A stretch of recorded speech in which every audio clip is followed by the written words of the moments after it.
Ladies and gentlemen, members and friends, it's Matt Bailey here, your National Ambassador and Branch Director for the Scotch Malt Whisky Society here in Australia. And I want to take a moment to talk about some of the releases in April Outturn coming up on Friday, the 7th of April. Yes, Outturn falls on Good Friday this year, just the way things go. But Malt of the Month this month is 41.149 Merry Cherry Sherry. That's a cool name, and it's a cool whiskey, and I want to talk a little bit about it. It's an 11-year-old spicy and dry flavor profile sherried whiskey from Distillery 41.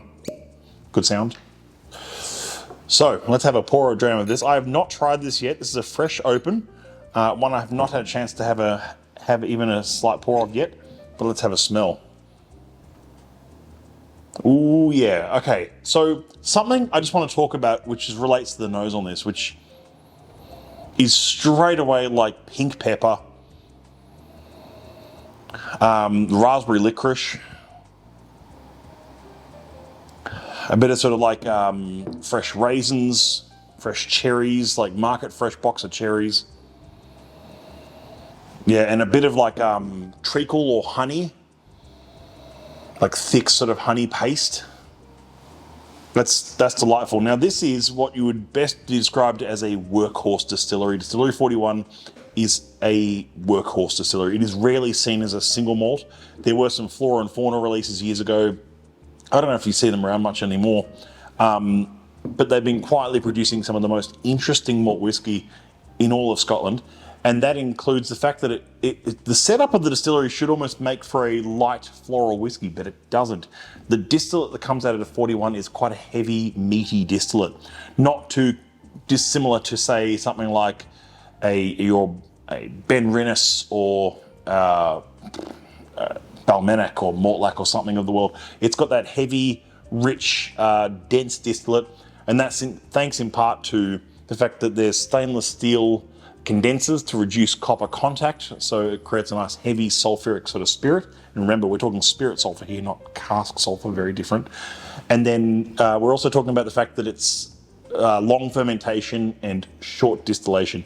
So it's one of those distilleries that's very interesting in setup.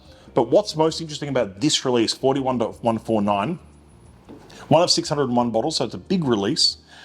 It's from the initial cask was an ex-Oloroso butt. So we're going to say it's a refill Oloroso butt from where it started. And then it had an extra maturation in a first fill ex-bodega Oloroso butt. I'll show that label to you now. This is not your usual sort of sherried whiskey. So if you just see ex-Oloroso, it's almost always on any whiskey that proclaims to be ex-Oloroso or ex-PX or whatever, is almost always a seasoned cask, it's called. It's a cask of ex-sherried usage that has been used for 12, 24, 36 months of seasoning to create that sherry cask for the purpose of creating Scotch whiskey. In this case, it's not. It's an ex-bodega cask. So a Spanish bodega that holds all these sherry casks that is used to create that kind of flavor for sherry, to create sherry, I should say, is then used to make whiskey afterwards. Now, the reason why most of the whiskey industry don't use bodega casks is because A, they're expensive, B, they're inconsistent in terms of cask to cask, because they're all very different in sherry, just like they're all very different in whiskey. And C, availability is very, very thin, in that seasoning casks is its own separate trade now, and doesn't actually interfere with then sherry production, which in a systema of a sherry bodega, they can use, reuse and re-rack those casks for sometimes, if not decades, if generations of usage. So there's sherry casks in action that may have been one of these X1s that is sometimes decades, sometimes 50, 60, 70 years of use as a sherry cask, or even more. I've heard of them being used for 100, 120 years in sherry maturation. Now, I don't know the age of this ex-bodega cask, but the mere fact that we've printed on a label that it's ex-bodega, ex-sherry, is kind of exciting, and it adds a different dimension to a heavy spirit that doesn't require a heavy cask.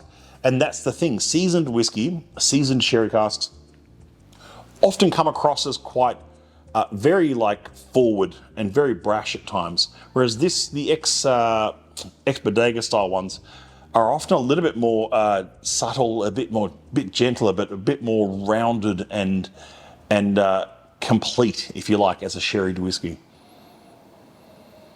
That nose is lovely, and now it's opened up a bit. I'm getting a bit more of that sort of like a vanilla puree, but also just like, again, it's like crushed cherries now.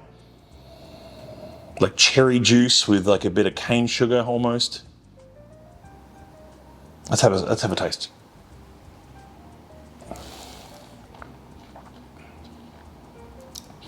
Wow, even for that proof, 57.8%.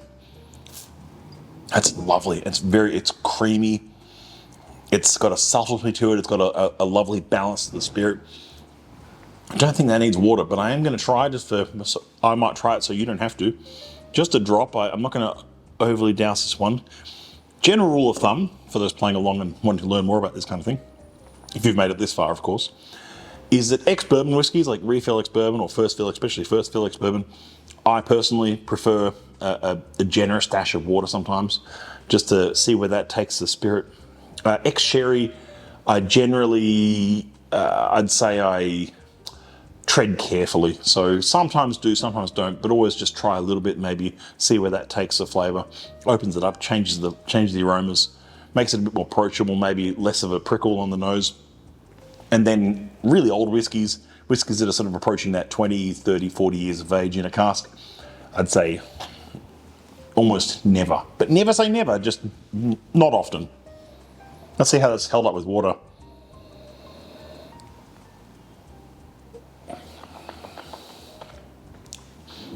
I certainly didn't need water, but didn't actually destroy it either. There's the tiniest hint of sort of like, there's a leafy note in there as well with the water though. It's brought out a bit more of a herbal note with the water perhaps. A bit more sort of fresh herbs and peppery notes. But still that rounded kind of sherry, which is old school. It's an old school flavour. It reminds you of sort of whiskey of yesteryear kind of vibe going on in this whiskey straight away. So it is our year of Mavericks. It's our Maverick year. It's our year of celebrating how we've been innovators and rule breakers at the society for 40 years in doing things a bit differently.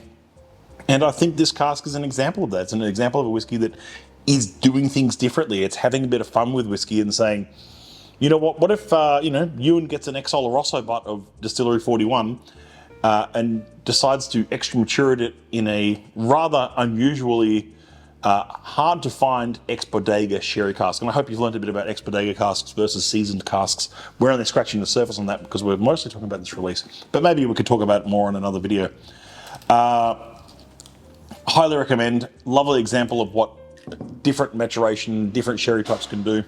Hope you learned something today, or whenever you're watching this. Slàinte, cheers, and here's to Malt of the Month, 7th of April, Friday, 7th of April at midday. Slàinte, cheers.